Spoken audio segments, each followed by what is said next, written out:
Assalamualaikum students. Hopefully you all are doing good. These are the timestamps which are also given in description so you could directly reach the required questions.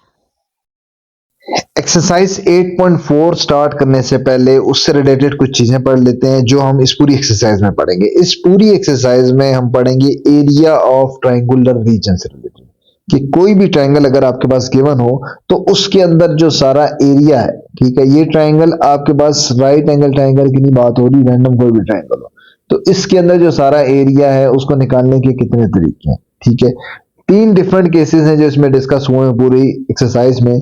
पहला क्या है कि अगर आपके पास दो sides और एक एंगल गिवन हो, उसका कोरिस्पॉन्डिंग एंगल का मतलब होता है कि जिस तरह से यहाँ पे अगर आप देखो तो बी और सी साइड गिवन है तो उसका कोरिस्पॉन्डिंग एंगल अल्फा होगा। ठीक है, इसी तरह मतलब जो दो साइड होंगी तो तीसरा वाला जो एंगल बनता है वो उसका कोरिस्पॉन्डिंग एंगल होता है। वो असल में उन्हीं दो साइड्स के दरमियान में बन रहा होता है। ठीक है, जब फिगर बनती है ना उन्हीं के दरमियान बना होता है। ठीक है, तो दो साइड्स हो और एक एंगल हो तो आपके पास ये फार्मूला है half B C sine alpha, इसी तरह हाफ ए सी अगर होगा तो साइन बीटा हो जाएगा, तो इसी तरह साइन गैमा हो जाएगा। और एरिया ऑफ ट्रायंगल के लिए ये डेल्टा का मार्क यूज होता है, it means area of triangle. एक केस इसके कुछ पार्ट्स हैं, ठीक है, इसी तरह फिर दो साइड्स अगर आ जाएं और एक एंगल गिवन हो उसके लिए ये आपके पास है। उसमें देखो दो साइड्स और सॉरी ये दो एंगल दो एक साइड आ जाए, दो एंगल्स, ये दो साइड्स नहीं है दो एंगल, ठीक है, दो एंगल अगर आ जाए और एक साइड आ जाए, एक साइड आ जाए, फिर आपके पास ये केस है, ये साइड आ गई ए, ठीक है, और उसके बाद आपके पास क्या आ जाता है, ये बाकी तीनों एंगल आ गया। क्यों? जब दो आपके पास एंगल गिवन होंगे तो दो एंगल से तीसरा 180 वाला कॉन्सेप्ट यूज करके दोनों को ऐड करके तीसरा एंगल निकालोगे, फिर आप एक दूसरा तीसरा तीनों एंगल यहां पुट करके तो आप इसे क्या निकाल सकते हो, डेल्टा। ठीक होगी बात। तो साइड जो भी गिवन होगी उस लिहाज से लगेगा फार्मूला। अगर एक साइड गिवन है तो ये लगेगा, बी गिवन है तो ये, सी है तो ये दूसरा केस आ गया। तीसरा अगर आ जाता है आपके पास कि तीनों साइड्स अगर आपके पास गिवन हो, तीनों साइड्स हो तो आपके पास ये फार्मूला है। ठीक है, इसमें जो एस है, एस का भी फार्मूला है कि तीनों की साइड का सम डिवाइडेड बाय 2 होता है, ये एस का फार्मूला है। खैर वो जब हम क्वेश्चन करेंगे उस पर डिटेल में आ जाएंगे। तो ये तीन डिफरेंट केसेस है और यही तीन पॉसिबल है। इसके अलावा कई स्टूडेंट अगर माइंड में आता है कि सर इसके अलावा तो तीन एंगल्स हों तो वो भी एक बन सकता है, वो कभी भी नहीं बन सकता क्योंकि अगर आपके पास तीन एंगल गिवन हो तो ट्राइंगल की के साइज का आइडिया नहीं हो सकता। मसलन ये आपके पास एक ट्राइंगल है जिसमें 60-60 के एंगल है तीनों, ठीक है, इसका एरिया और होगा। और अगर मैं इतनी बड़ी ट्राइंगल बनाऊं और ये भी एंगल 60-60 का हो सकता है, इसका एरिया और होगा। It means by knowing the angle we can't identify the size of triangle. ठीक होगी बात, इसलिए तीन एंगल वाला कोई केस नहीं बनता। तो स्टार्ट करते हैं, पहले क्वेश्चन से स्टार्ट करते हैं। वन बाय वन सारे केसेस के दो दो पार्ट अटेम्प्ट करेंगे ताकि वो क्लियर हो जाए कि किस तरह से अटेम्प्ट करना। स्टार्ट करते हैं क्वेश्चन नंबर वन से। क्वेश्चन नंबर वन, वही find the area of triangular region A B C in the following A B और गैमा। यहां से क्लियर नजर आ रहा है कि दो साइड्स गिवन है और एक क्या गिवन है, एंगल गिवन है। तो कौन सा फार्मूला लगाएंगे जो फर्स्ट केस हमने पढ़ा था, दो साइड और एक एंगल का क्या फार्मूला था, triangle area of triangle is equal to 1/2, side कौन कौन सी गिवन है, ए और बी, तो 1/2 A B and sine of third angle A B है तो इसका मतलब है गैमा, वो आ जाएगा। सारा डाटा पुट कर दो, क्या बन जाएगा 1/2, ए की वैल्यू क्या है जी 8, B is 14 and sine of gamma, gamma कितना है जी 68.7 डिग्री। सारी वैल्यूज पुट करो, कटिंग करो, क्या बन जाता है, ये आ जाता है 56 साइन ऑफ 68.7 डिग्री। इसकी वैल्यू भी पुट कर दो, ये बन जाता है 56 साइन, इसकी वैल्यू होती है ऑलमोस्ट 0.9316, मल्टीप्लाई करो तो एरिया ऑफ ट्रायंगल आ जाएगा। Area of triangle will be equal to 52.1696, ये आगे इसकी अप्रोक्सीमेट वैल्यू। ठीक होगी बात। एक और काम, इसमें भी क्वेश्चन नंबर वन के ऑलमोस्ट कोई 15-16 इतने ज्यादा पार्ट दिए हुए हैं, कोई उसमें सारे एक एक पार्ट मैं नहीं करूंगा क्योंकि बिल्कुल कॉपी पेस्ट है, एक जैसे है। हर कैटेगरी के 3 कैटेगरीज हमने पढ़ी है, तो तीनों कैटेगरीज के मैं दो दो पार्ट कराऊंगा ताकि आपको क्लियर हो जाए कि किस किस तरह से होंगे। ठीक होगी बात। अब आ जाते हैं पार्ट 4 पे। ठीक है, पार्ट 4 बीच में जो सारे पार्ट्स हैं वो भी सेम यही केस है कि एक एंगल है और दो साइड के हैं। यहाँ पे भी अगर आप देखो तो एक एंगल आ गया और ए और सी ये दो साइड आ गए। ठीक है, तो ये पार्ट इसलिए लिया क्योंकि इसका एंगल थोड़ा सा डिग्री मिनट्स दोनों में है, तो उसमें क्या पहले कन्वर्जन कर लेंगे फिर वो उस एंगल को यूटिलाइज कर लेंगे। ठीक है, कन्वर्जन कैसे होगी? बीटा आपके पास यहाँ पे क्या गिवन है? Beta is given in the form of 46 degree and 50 minutes. So convert this minute into degree as well. So it can be written as 50 divided by 60. ये सारा 9th में कॉन्सेप्ट पढ़ा हुआ है कि मिनट्स में जाना हो, डिग्री में जाना हो तो 60 से डिवाइड कर दो। इसको सिंप्लीफाई करो तो ये बन जाता है 46 डिग्री प्लस 0.8333 डिग्री। ऐड करो तो beta will be equal to 46.833 degree. Beta ये आ गया, ए और सी वैसे ही गिवन है, बस एरिया ऑफ ट्रायंगल का फार्मूला लगा दो। क्या बन जाएगा? Area of triangle is equal to 1/2। Side कौन कौन सी गिवन है? ए और C. A C sine of तीसरा एंगल क्या बनता है? ए सी अगर हो गया तो बीटा ही बनता है, is equal to 1/2। A is 43, C is 52 and sine of beta, beta is 46.833 degree.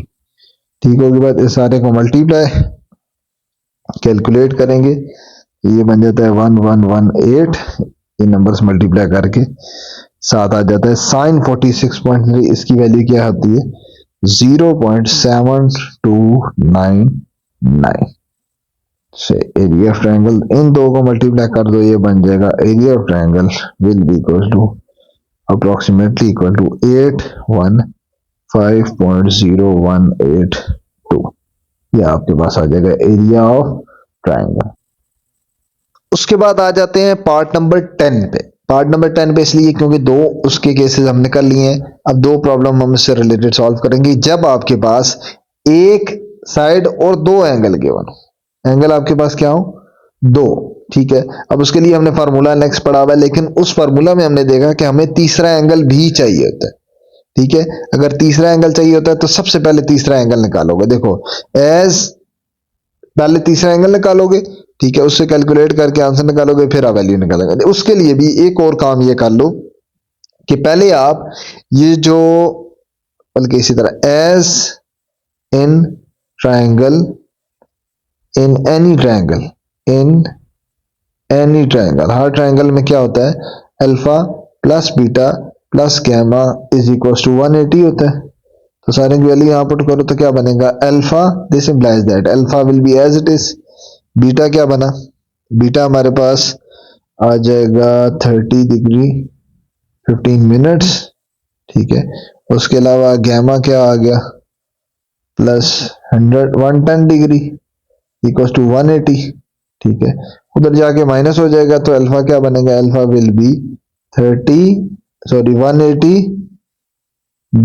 Degree minus 110, उधर जाके सारा माइनस हो गया, माइनस 30 डिग्री एंड 15 मिनट्स। इसको माइनस करो तो आपके पास यहाँ पे अल्फा आ जाता है अप्रोक्सीमेटली 30 डिग्री, ये बन जाता है 30 डिग्री एंड 15 मिनट्स।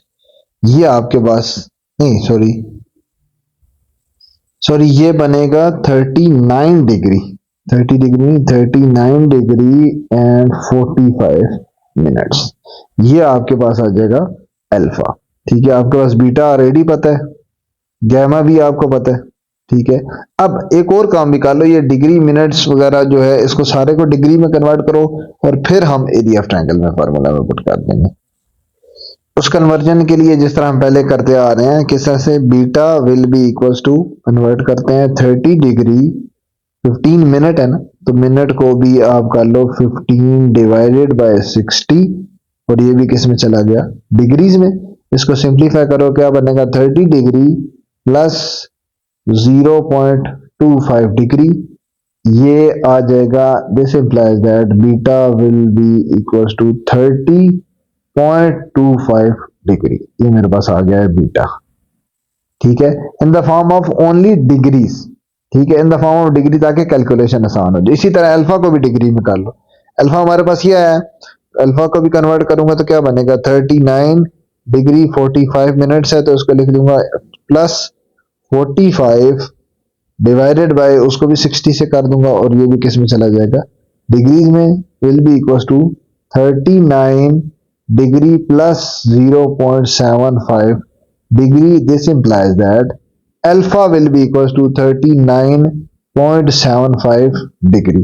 ये मेरे पास आ गया अल्फा, अल्फा आ गया, बीटा आ गया, गैमा हमारे पास 110, वो वैसे ही सिंपल गिवन है। अब आप पुट कर दोगे एरिया ऑफ ट्रायंगल में। Now delta is equals to, कौन सी साइड गिवन है, देखो साइड आपके पास गिवन है इस क्वेश्चन में बी वाली, तो आप फार्मूला बी वाला ही लिखोगे। क्या फार्मूला पढ़ा था स्टार्ट में, 1/2 D square sine alpha sine beta divided by, sorry sine alpha sine gamma, ऊपर गैमा आता था, जो एंगल जो साइड होती है ना बी स्क्वायर, उसी का नीचे एंगल नीचे आता है, साइन ऑफ बीटा।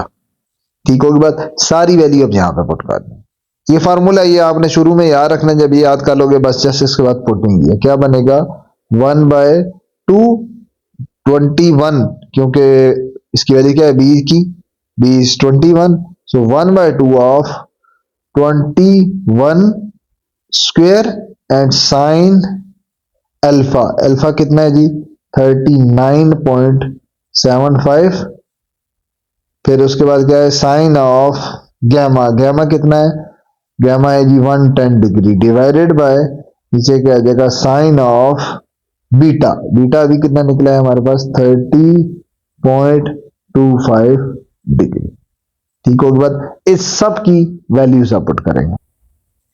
सो ये बन जाएगा delta will be equals to 1/21 का स्क्वायर 441, ठीक है, उसके बाद 313 साइन 39.75 की वैल्यू, ठीक है, ये बनता है approximately equal 0.6394, then sine 110 which is equals to 0.9397 divided by sin 30. Sin 30 is approximately equal to 0.50, 30.25 है ना, 0.500378। ठीक होगी बात, सारी वैल्यू अब सारा कैलकुलेटर में पुट कर दोगे, मल्टीप्लाई करके डिवाइड करके, जो आपके पास फाइनल आंसर है वो बस लिख लो। Final answer will be approximately equals to 263.0 approximately, ये आपके पास आ जाएगा final area of triangle. Now part 12 B same वही केस है, एक साइड है और दो आपके पास क्या है एंगल्स गिवन है। ठीक है, सबसे पहले तीसरा एंगल निकालेंगे। इसमें एक चीज थोड़ी आसान है, वो ये है कि एक तो डिग्री में है, सिर्फ 1 डिग्री और मिनट्स में है, तो मैं आपको ये रिकमेंड करूंगा, इवन पिछले पार्ट में भी आप ये करते तो ज्यादा अच्छा रहता कि शुरू में ही अगर कोई डिग्री और मिनट में है उसको डिग्रीज में कन्वर्ट कर लो। ठीक है, उससे फिर आपका जो तीसरा एंगल निकलेगा वो खुद ब खुद डिग्री में ही निकलेगा, तो दोनों कन्वर्जन नहीं करनी पड़ेगी। ठीक है, जिस तरह से यहाँ पे मैं चलो इसी तरह करा देता हूँ।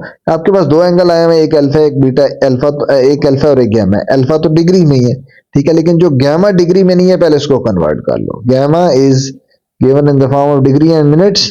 ठीक है, ये आपके पास 79 डिग्री प्लस 24 डिवाइडेड बाय 60, और ये भी किस में कन्वर्ट हो गया डिग्री में।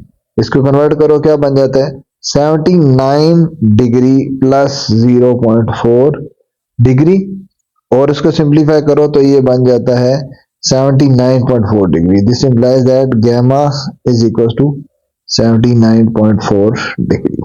गैमा आ गया, अल्फा ऑलरेडी पता है यहां पे। ठीक है, तो अब आप क्या निकाल लो, बीटा निकाल लो। As in any triangle alpha plus beta plus gamma equals to 180, तो यहां से निकालो, क्या निकलेगा हमारे पास, बीटा निकालना है, तो beta will be equals to 180 minus alpha minus gamma, तो यहां पे मतलब दोनों जाके माइनस हो गए, दोनों की वैल्यू पुट कर दो, 180 minus alpha is 52.7 degree minus gamma is 79.4 degree. तो बीटा हमारे पास क्या निकलेगा, beta will be equal to 47.9 degree. ये हमारे पास तीन एंगल आ गए। साइड हमारे पास कौन सी गिवन है, साइड हमारे पास गिवन है सी। तो एरिया ऑफ ट्रायंगल का फॉर्मूला लिखोगे जिसमें साइड सी यूज हो जाए। So now triangle, area triangle is equal to 1/2 C square. अगर सी ऊपर आया तो एंगल कौन कौन से ऊपर आएंगे, sine of alpha, sine of beta divided by तीसरा एंगल नीचे आएगा, साइन ऑफ गैमा नीचे आएगा। ठीक है, ये बीटा भी आ चुका है। अब सारी वैल्यूज यहाँ पे पुट कर दोगे। हमारे पास सी इसमें क्या गिवन है, इज इक्वल टू 1/सी इज 25 का स्क्वायर। इसमें अल्फा हमारे पास ऊपर क्वेश्चन में क्या गिवन था, sine of alpha is 52.7 degree and sine of beta, beta ये अभी नीचे निकाला है 47.9 degree divided by sine of gamma, gamma भी ऊपर निकला हुआ है 79.4 डिग्री। सारी वैल्यूज यहां पे पुट कर देंगे। ठीक है, ये हमारे पास क्या बन जाएगा, delta will be equals to 1/2 625 square 25 का square 625 then sine 52.7 degree, sine 52.7 degree will be approximately equal to 0.7951 into sine 47.9 will be equal to 0.7420 divided by sine 79.4 will be equal to 0.9829। ठीक होगी बात। इस सारे को मल्टीप्लाई, डिवाइड और simplify करने के बाद हमारे पास इसका एरिया में जो फाइनल आंसर निकलेगा वो हमारे पास आ जाएगा, area of triangle will be approximately equal to 187.55। That will be our final area. Now case 3 in which 3 sides are given. अगर 3 साइड्स गिवन हो फिर आप एरिया ऑफ ट्रायंगल कैसे निकालते हो, पार्ट नंबर है 15।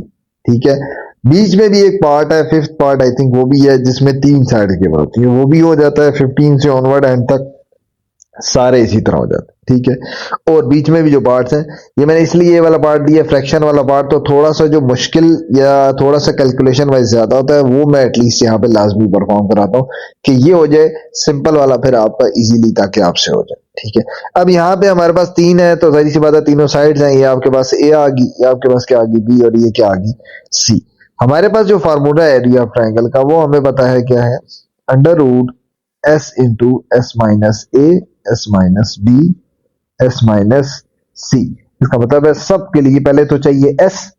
एस का फार्मूला भी स्टार्ट में बता दिया था कि तीनों साइड्स का सम डिवाइडेड बाय 2। तो सबसे पहले आप एस निकालो और फिर सारा कुछ यहां पुट कर दो तो एरिया ऑफ ट्रायंगल।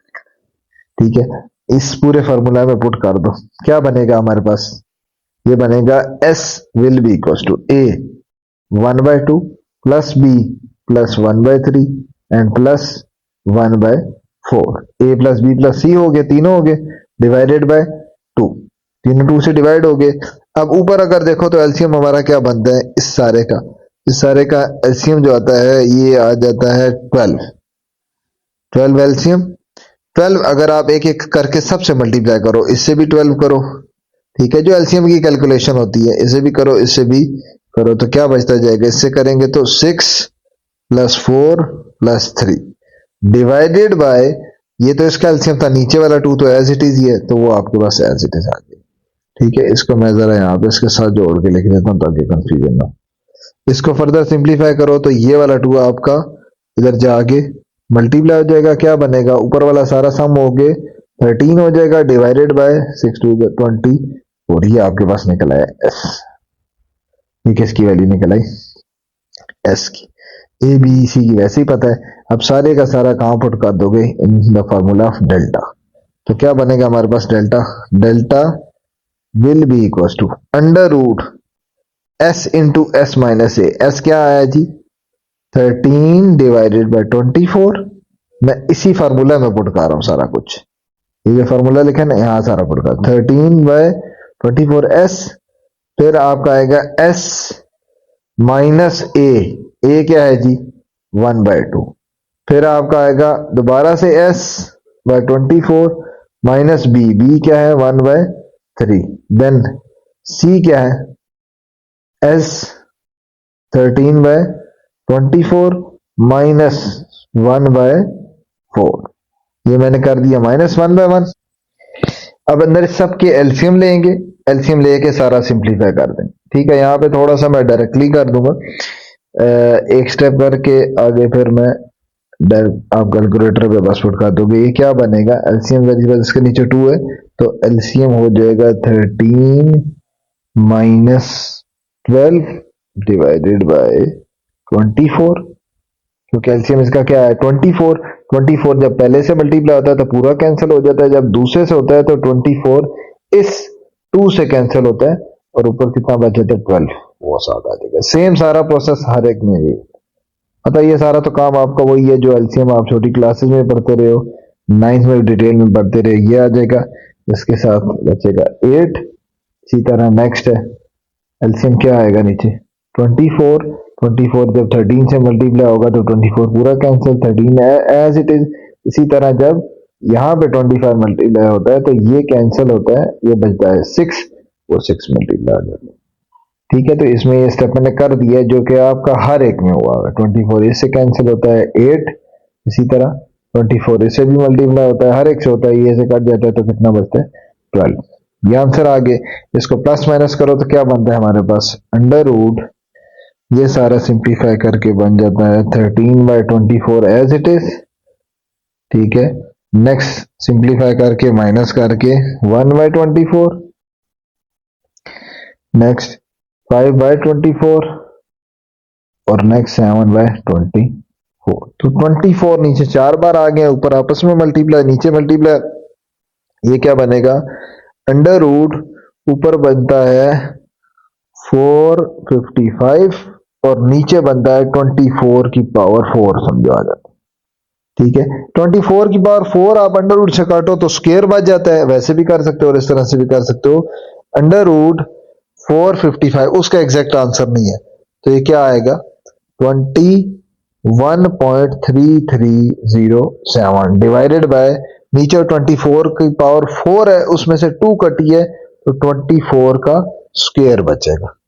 ठीक है, और उसको सिंप्लीफाई करो और सारे को डिवाइड करो तो मैं डायरेक्टली अब आंसर लिख देता हूँ, delta will be approximately equals to 0.03703 will be our final area of triangle।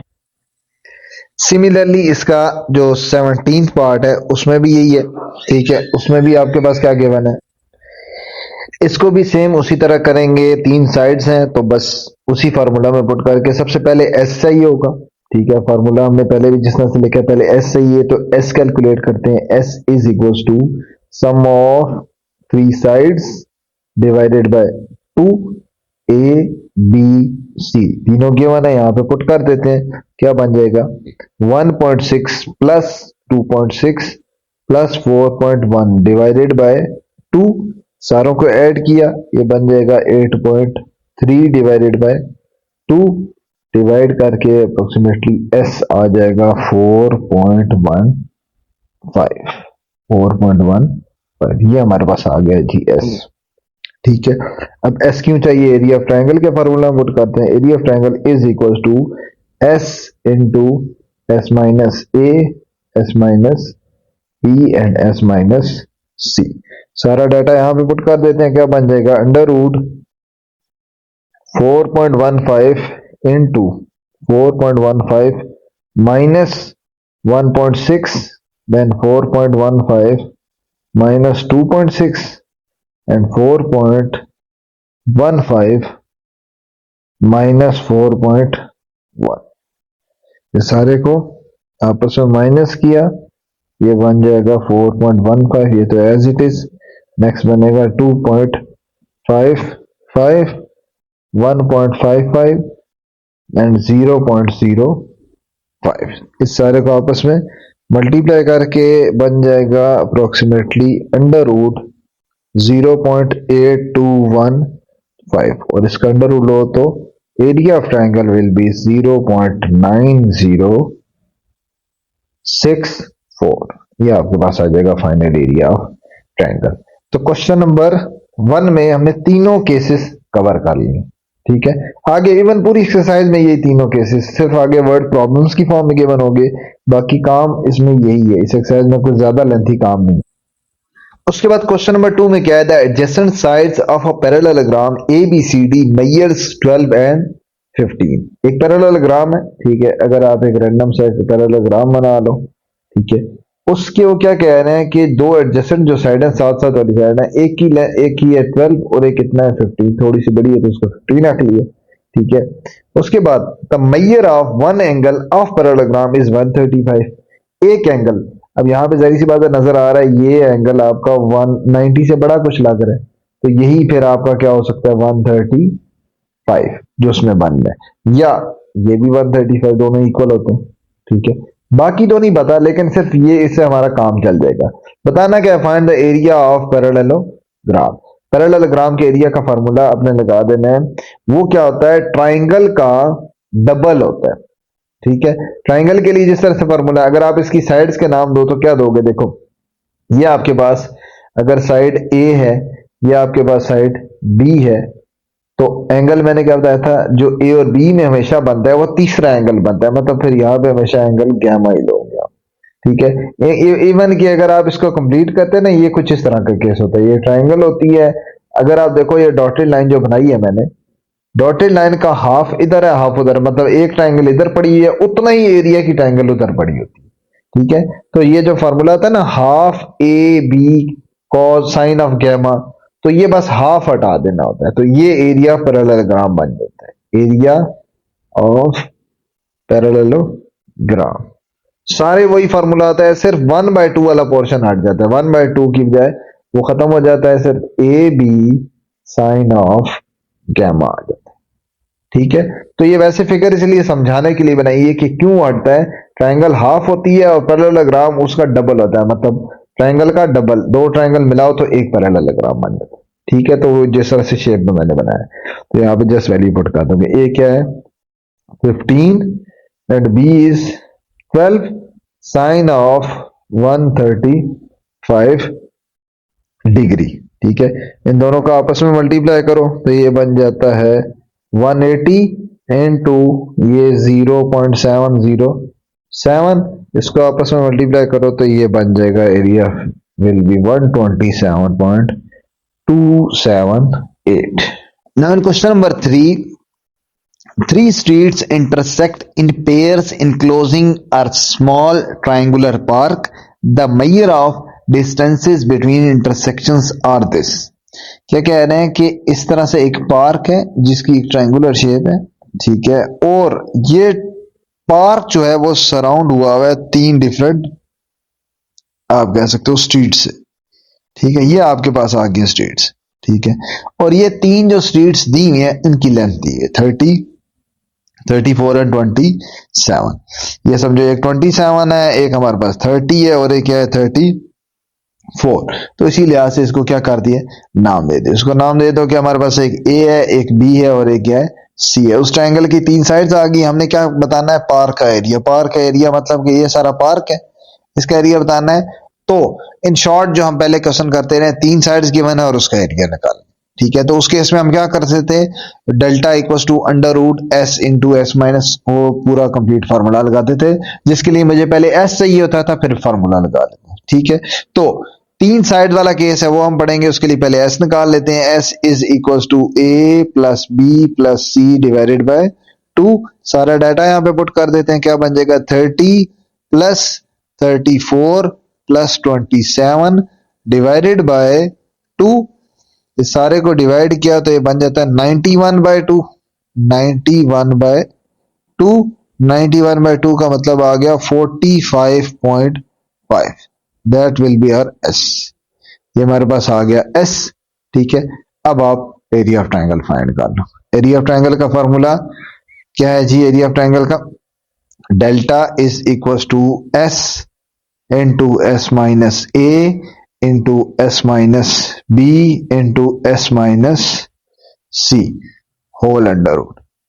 सारा डाटा पुट कर देते हैं, क्या बन गया, अंडर रूट एस की वैल्यू 45.5 इंटू 45.5 माइनस ए कितना है जी 30, देन 45.5 माइनस बी कितना है जी 34, then last one is 45.5 minus C is 27। इसको माइनस करो और आपस में मल्टीप्लाई कर दो, एरिया ऑफ ट्रायंगल निकल आएगा। क्या बनेगा हमारे पास 45.5 इंटू 15.5 इंटू 11.5 एंड 18.5। सारा मल्टीप्लाई करने के बाद आ जाता है अप्रोक्सीमेटली 14826.43। अंडर रूट लो तो अंडर रूट लेने के बाद this implies that delta will be, मतलब area of triangle will be 385, ये पॉइंट नहीं है, ये वाला पॉइंट नहीं है, 385 पॉइंट, ओहो इसको इरेज कर दें, 385.01 will be our required area of park। Now question number 4 में हमारे पास डिफरेंट पार्ट्स भी गिवन है, ठीक है। इसकी पहले फिगर समझनी पड़ेगी कि क्या एग्जैक्टली सिचुएशन चल रही है, फिर आपका वो सारे पार्ट्स फाइंड करना भी आसान होगा, ठीक है। स्टार्ट करते हैं। A field is bordered by two pairs of parallel roads so that the shape of field is parallelogram, ठीक है। वो क्या कह रहे हैं, दो पैरेलल रोड्स हैं, ठीक है। एक रोड है, आप ऐसे सपोज कर लो कि ये आपके पास है एक रोड, ठीक है, ये ऊपर एक रोड जा रहा है, एक रोड है आपके पास नीचे, पैरेलल रोड बनाए दोनों, ठीक है। मतलब ये भी सारा रोड है, इधर भी जा रही ट्रैफिक, इधर भी, ठीक है। उसके बाद क्या कह रहे हैं, उसके दरमियान एक फील्ड है, उसके दरमियान एक फील्ड है, और फील्ड एक ऐसी है कि जो कि क्या शेप बना रही है, पैरेललोग्राम। इसका मतलब ये है कि इसके दरमियान अगर आप एक ऐसी लाइन इधर भी खींच लो और एक ऐसी लाइन यहां पे खींच लो, ये आपके पास बन गई है जी, जिसको मैं थोड़ा सा हाईलाइट कर देता हूं। ये हमारे पास आ गया है जी एक पैरेललोग्राम फील्ड, ठीक होगी बात। ये हमारे पास क्या आ गया, पैरेललोग्राम फील्ड, ये जो बीच में सारा पोर्शन बन गया, ठीक है। और ज्यादा क्लियर करने के लिए मैं इसको कर देता हूं रेड से, कि ये हमारे पास रेड वाला सारा पोर्शन आ गया है फील्ड, ठीक है। ये हमारा रोड है ऊपर और ये उसका दूसरा रोड है उसके पैरेलल, ये दोनों रोड्स हैं, ठीक है। अब करना क्या है, नेक्स्ट क्या है, length of two adjacent sides of field, दो एडजेसेंट होती है साथ साथ वाली, इस फील्ड की जो दोनों साथ साथ वाली साइड्स हैं उनकी जो लेंथ है वो कितनी है, 2 किलोमीटर, और एक क्या है 3 किलोमीटर, ठीक है। इसका मतलब है एक आप कह लो कि ये कितनी है 3 किलोमीटर, और ये थोड़ी कम लग रही है, ये कितनी कर लो 2 किलोमीटर। ये एडजेसेंट साइड है, इसका मतलब है ये 2 है तो ऑब्वियसली पैरेललोग्राम में ये भी फिर कितनी होगी, 2 होगी, ऑपोजिट साइड इक्वल होती है। इस तरह ये 3 है तो ये कितनी होगी, ये भी कितनी होगी 3 होगी। यहां तक आ गया। अच्छा आगे क्या क्या है, and the length of the shorter diagonal of field is. अब इसके दो डायगोनल कौन से बने, एक बड़ा डायगोनल है एक छोटा डायगोनल है, ठीक है। अब वो क्या कह रहे हैं कि जो शॉर्टर डायगोनल है, शॉर्टर डायगोनल कौन सा बन रहा है, ये डायगोनल, इस डायगोनल की लेंथ भी दी हुई है, वो कितनी है 3 किलोमीटर। इसका मतलब है ये भी कितना है जी 3 किलोमीटर, और बड़े डायगोनल की कोई खास कोई बात ही नहीं हो रही, इसलिए जो शॉर्टर डायगोनल है उसका आपके पास आ गया है जी डिस्टेंस, उसकी वैल्यू भी आ गई है, नीचे वाली लेंथ भी आ गई है, ये लेंथ भी आ गई है, तो तीनों साइड्स हमारे पास आ गई। अब हम देखते हैं वन बाय वन हमने क्या चीज इसमें फाइंड करनी है। अच्छा जी, फाइंड क्या करना है, find cosine of acute angle of parallelogram. देखो पैरेललोग्राम जो है उसमें एक ऑब्ट्यूस एंगल होता है, एक एक्यूट एंगल होता है। हमारे पास ये एंगल छोटा एंगल है, 90 से छोटा है, इसी तरह ये एंगल भी छोटा है, ये दोनों एक्यूट है, ठीक है। और ये जो कि मैं यूं डॉटेड सा बना देता हूं, ये जो बन रहे हैं बड़े एंगल है, ये दोनों कौन से एंगल है, ऑब्ट्यूस एंगल, ये बड़े एंगल है 90 से। तो वो क्या कह रहे हैं, आपने cosine of acute angle find करना है। कोसाइन होता है कॉस, कॉस आपने फाइंड करना है किसका, एक्यूट एंगल का। मतलब ये जो बनेगा यहाँ पे एंगल, यहाँ पे जो एंगल बनेगा इस जगह जहां पे मैंने अभी टिक लगाया, यहाँ पे जो एंगल बनेगा इसका, ये क्योंकि एक्यूट एंगल है, ये हो जाए, ये ऊपर वाले हो जाए, दोनों सेम ही होंगे। अगर ये 70 है तो वो भी 70 होगा। अच्छा, इस एंगल का आपने कॉस फाइंड करना है। ये वो फाइंड करने के लिए क्या है, find the cosine of acute angle, मतलब कॉस इसका फाइंड करना है इस एक्यूट एंगल का।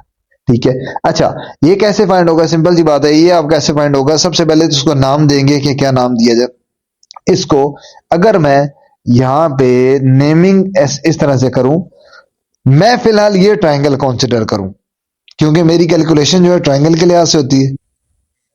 तो मैंने ये जो एंगल फाइंड करना है इसको नाम देने के लिए आसान तरीका मैं क्या करूं, मैं अगर इस वर्टेक्स को नाम दे देता हूं ए का, इस कॉर्नर को, इसको नाम दे देता हूं बी का, और इसको नाम दे देता हूं सी का। मैंने इसको सी का इसलिए नाम दिया क्योंकि मैं कैलकुलेशन ना ट्राइंगल के लिहाज से करूंगा। ये ट्राइंगल अगर मैं कंसीडर करूं, ये वाली ए बी और सी, इसका फायदा क्या होगा, इसका फायदा ये होगा मुझे उसकी सारी साइड्स पता है, इसकी नीचे वाली साइड भी पता है, इसकी सारी, मतलब इस ट्राइंगल की सब साइड्स पता है। अब इसको मैं एक एक करके नाम दे दूंगा तो मुझे पता चल जाएगा कि मैंने क्या एंगल फाइंड करना है, उसको क्या नाम देना है। इसको आप थीटा का नाम दे के लॉ ऑफ कोसाइन लगा सकते हो, क्योंकि आपके पास 3 साइड्स गिवन हो और एक एंगल निकालना हो, तो लॉ ऑफ कोसाइन हमने लास्ट एक्सरसाइज में पढ़ा था, वो यूज करके हम वहां से कॉस ऑफ थीटा फाइंड कर सकते हैं। ठीक है, वो लगा सकते हो। लेकिन मैं यहाँ पे आसानी के लिए स्टूडेंट को नाम देने का स्ट्रेटेजी इसलिए बताता हूँ, पिछले में जो हमने यूज किया था कि नाम देने की स्ट्रेटेजी आपको पता चल जाए कैसे। अगर आपने ए बी सी नाम दिए हैं तो सी के ऑपोजिट इसको नाम दे देना आपके, ये स्मॉल सी है, स्मॉल सी साइड आ गई। ये ए के ऑपोजिट हमारी कौन सी साइड बन रही है, ये जो शॉर्टर डायगोनल बन रहा है, ये स्मॉल ए आ गया, स्मॉल ए 3 किलोमीटर। इसी तरह ये बी वर्टेक्स था, बी के ऑपोजिट साइड बन रही थी ये वाली, so small B. It means मैं कह सकता हूं कि मेरे पास ए की वैल्यू आ गई है 3 और बी की वैल्यू आई है 2 और स्मॉल सी की वैल्यू भी क्या आई है 3। और मुझे इसमें फाइंड क्या करना, मेन चीज ये आपके पास क्या है जी, ये अगर आपके पास स्मॉल ए है तो इसके सामने वाला एंगल हमारा क्या होगा, अल्फा होगा। इसका मतलब है आपने फाइंड क्या करना है, अल्फा करना है। ठीक है, अब मैं ये ए बी सी नाम चेंज कर रहा तो उस लिहाज से फिर अल्फा बीटा वगैरह भी नाम चेंज हो जाते हैं। हमने जो पढ़ते आ रहे हैं पूरी एक्सरसाइज में हमने पिछले में किया है कि जो स्मॉल ए देते हैं उसके ऑपोजिट को अल्फा नाम दे देते हैं। तो मैंने यहाँ पे फाइंड करना है, समझो अल्फा, उसका मैंने क्या फाइंड करना है, कॉस। ठीक है, तो लॉ ऑफ कॉज लिखूंगा और वो लिखूंगा जिसमें अल्फा अपीयर हो। तो law of cause, law of cosine क्या बनता है, जिसमें अल्फा अपीयर होता है उसमें लेफ्ट साइड पे फिर ए यूज किया जाता है। A square is equal to b square plus c square minus 2ab cos of alpha. ठीक है, अब मैंने यहां पे फाइंड क्या करना था, cause of that acute angle. इस एंगल को मैंने क्या नाम दिया है, अल्फा। तो कॉज ऑफ एक्यूट एंगल का मतलब क्या होगा, कॉज ऑफ अल्फा। ये मैंने फाइंड करना था। ये मुझे टारगेट भी पहले से पता चल गया कि मैंने फाइंड कॉज ऑफ अल्फा करना है। तो ये जो पोर्शन है ये मैंने फाइंड करना है, कॉज ऑफ अल्फा वाला। बाकी सारा डाटा पुट कर देता हूं। ठीक है, तो क्या बनेगा, या आप इसको सेपरेट कर लो फिर डाटा पुट कर दो, या पहले डाटा पुट कर लो, तो आपकी अपनी चॉइस है। यहाँ पे मैं सारा डाटा पुट करता हूँ। ए मेरा क्या है, A is equal to 3 square equal to B is 2 square plus 3 square minus 2 into A, ये यहाँ पे सॉरी ए बी नहीं आएगा, 2 बी और सी आएगा, 2 बी और सी आएगा। ठीक है, बी हमारे पास क्या है 2 और सी क्या है 3 and then cos of alpha. अब सारा डाटा पुट करो, क्या बनेगा, 9 is equal to 4 plus 9 minus 12 cos alpha. This implies that, इन दोनों को ऐड करो तो और उधर जाके माइनस कर दो, क्या बन जाएगा, स्टेप बाय स्टेप कर देता। 9 is equal to 13 minus 12 cos alpha, minus 12 cos alpha उधर जाके प्लस कर दो और 9 इधर आके माइनस कर दो। This implies that 12 cos alpha, ये मेरा आ गया इस तरफ और ये 9 मेरा आ गया यहां से इस तरफ। क्या बनेगा, is equal to 13 minus 9। 13 minus 9 will be 4, और फिर cos अल्फा क्या निकला, cos ऑफ अल्फा विल बी 4 डिवाइडेड बाय 12, इसे cancel 1 by 3, so cos of alpha is equal to 1 by 3। ये मेरे पास आ गया है पहला part, cosine of that acute angle. अब सेकंड पार्ट में क्या है, find the exact value of sine of acute angle. जिसका हमने कॉज निकाला है जिस एक्यूट एंगल का, उसका अब आपने साइन भी निकालना है। इसका मतलब यह है कि आपका जिस तरह से कॉज अल्फा क्या निकला हुआ है 1/3, अब आपने उसका साइन निकालना है, साइन ऑफ एक्यूट एंगल, क्योंकि अल्फा ही है और तो कोई एक्यूट एंगल है नहीं, ये आपने निकालना है। तो कॉस से साइन कैसे निकालते हैं, यूजिंग आइडेंटिटी, आइडेंटिटी लगाओ तो साइन निकाल सकते हो। कैसे, sine square theta plus, theta नहीं, यहाँ पे अल्फा यूज हुआ तो अल्फा ही कर ले, sine square alpha plus cos square alpha is equals to 1. So from that we can conclude sin square alpha is equals to 1 minus cos square alpha. Put the value of cos alpha, क्या बन गया 1/3, 1/3 का square कितना बन गया 1 minus 1/9, so sin square alpha is 1/9, LCM ले लो तो क्या बन जाएगा 9 minus 1/9 sin square alpha is equals to 8/9, दोनों तरफ अंडर रूट लिया, क्या बन गया sin alpha will be equals to 8 divided by under root 8 divided by 3, दोनों तरफ मैंने क्या किया जस्ट अंडर रूट लिया, यहां पे भी और यहां पे भी अंडर रूट लेंगे और ये आंसर आ जाएगा। और मैं प्लस में ही लिखूंगा, वैसे तो प्लस माइनस आता है लेकिन प्लस में ही लूंगा क्योंकि साइन का आंसर पॉजिटिव होना चाहिए due to acute angle. Acute angle कौन सा होता है, लेस देन 90 डिग्री, और 90 डिग्री का मतलब है ये कौन सा क्वाड्रेंट बनता है, फर्स्ट क्वाड्रेंट।